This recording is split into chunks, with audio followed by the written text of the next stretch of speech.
Good morning, YouTube. We have one hell of a story for you today. One of the cars that we sold got repossessed by the DEA. So are you recording all of the nefarious activities? If you're new to the channel, my name is Dan, that is Josh, and we are at the Stub. And this is our new venue. Do you like it? This is the first time we're doing like a real sit-down video, we the both of us. We got lighting because everybody complained about it being dark. And we got the lapel mics. We still don't have our outlet cover. We'll get that eventually. It's a work in progress. People, chill. It's almost done, but... Yes. And you may hear like loud banging. They're working upstairs. We had this crazy story that we thought we should tell you. Actually, Josh knows more of the details than I do. I can kind of start it off with, we don't disclose any personal information about cars we've sold ever. So people ask us like, hey, how much did you sell that car for? And we won't disclose that information because we're protecting our clients' information. So that's, as far as we're concerned, once a car is sold, it's their information, not ours anymore. So we're not willing to disclose it. In this particular case, we're not going to disclose any particular details about the car, the person who sold it, or anything like that. We're just going to call him Special K. So that's the buyer of the car. Special K. Special K, and the car is a car.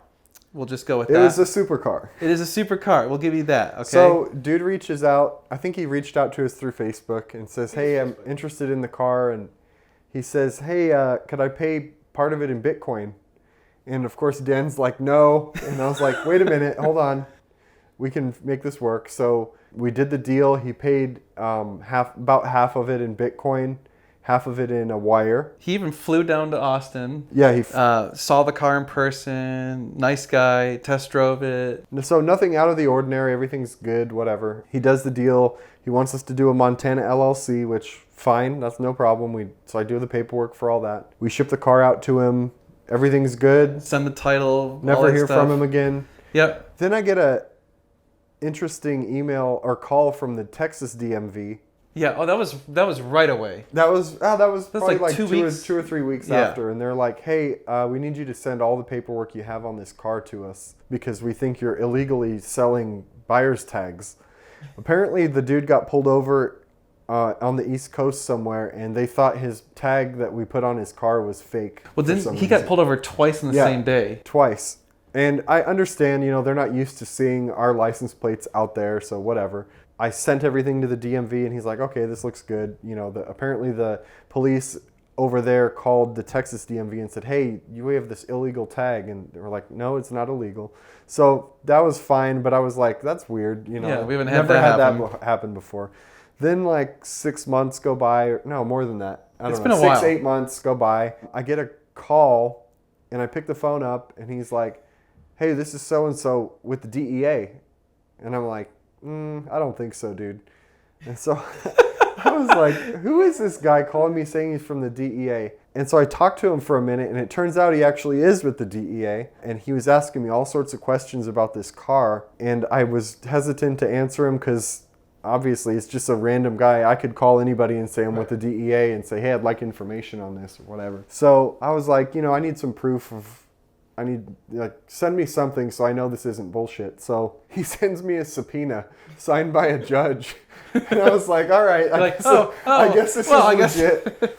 And then I told him that he had paid in Bitcoin, part of it in Bitcoin. And he was like, oh, that's news to me. I never heard about that. I thought it was just this low dollar amount that he wired you that we have on our files. I'm like, well, no, he paid us in Bitcoin. And he's like, well, can you trace that transaction and everything? And I was like, yeah, I can send you everything, what happened on the blockchain, like how we got the money, when it came, all that stuff. I got all that together. I got all the paperwork together on the car, all of the copies of all the title work, everything, put it all together and sent it to him. Yeah, that was kind of intense. Yeah, right. Like, what is going on? He's like, I can't tell you. We don't typically get stuff like that. He's like, I can't tell you anything. Please don't say anything.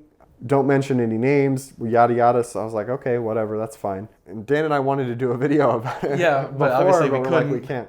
So anyways, we sat calmly for, I don't know, it's probably been 2 months after that. Yeah, about 2-3 months go by. I got curious one day. I was like, I wonder what happened with that. So I start doing some digging, and it turns out the dude was arrested for fentanyl and OxyContin distribution. Like a lot of it, like federal prison arrested. And it wasn't his first time. Yeah, it wasn't his first time. They impounded the car, and apparently they used the information I sent them to track the guy down, which was cool. I talked to the DEA guy after all this. I called him and said, "Can you tell me anything else?" And he's like, "Not really, but we got him, and we're looking for the car still." And he called me a few days after that and said, "Hey, is there any way you can help me track the car down? Does it have GPS on it?" I'm like, No.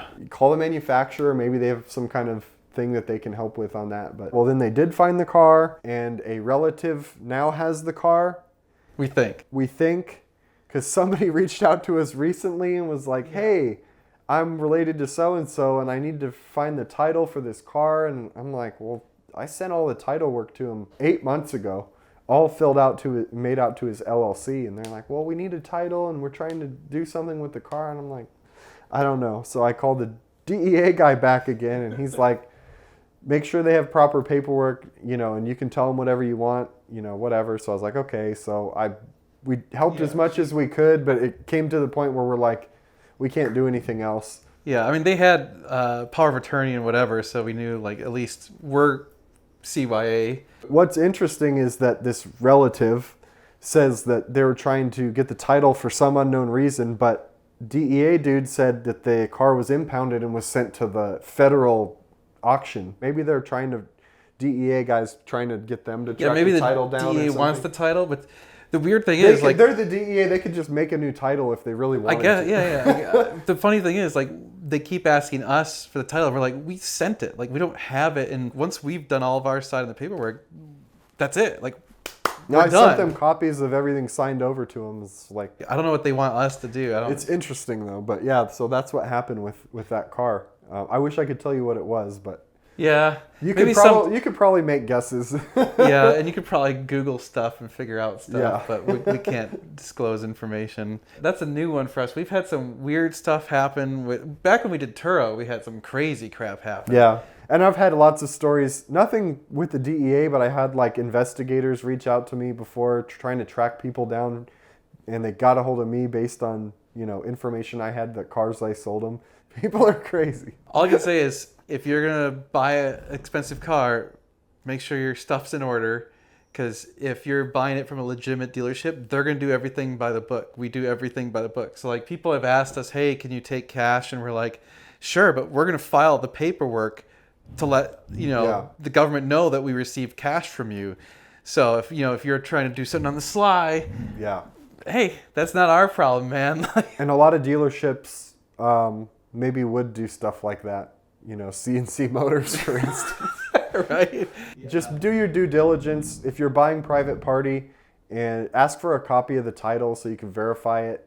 Call your local DMV and make sure that the title is legit. Do what you can, because it's dangerous and it's easy to get ripped off, and there's not a lot of safeguards in place for deals like this.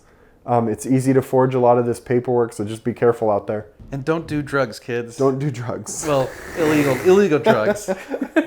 Yeah. Anyway, that's it. So hopefully we don't have too many more stories about cars. Well, it keeps things interesting. It certainly was interesting. Like, share, and subscribe, notification bell. If you want to buy a car from us, visit ngsupercars.com. You can also buy parts and services from us at normalguyssupercar.com. That's it for this video. Again, hopefully you like the new setting. We'll see you guys in the next video. It's going to be sweet.